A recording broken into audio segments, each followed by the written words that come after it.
Um, Kind of tough to say. I think it's a little unfortunate. You get the goal and then to concede right after.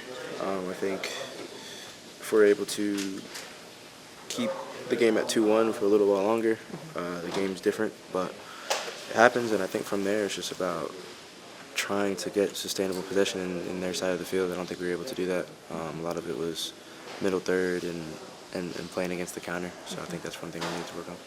You got checked in at the 58th minute, back on the field for the first time since May of last year. What were the emotions for you stepping on the field?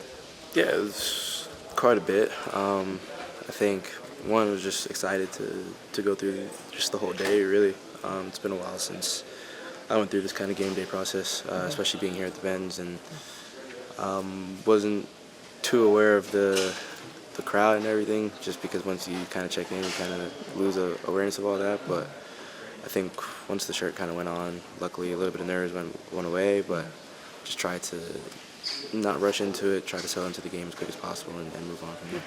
What would you like to see get better next week in Chicago for the team? As a team, I think we stay in games, and from there we just need to be the one who gets the first punch, who scores the first goal, and have teams on the back foot more than we are.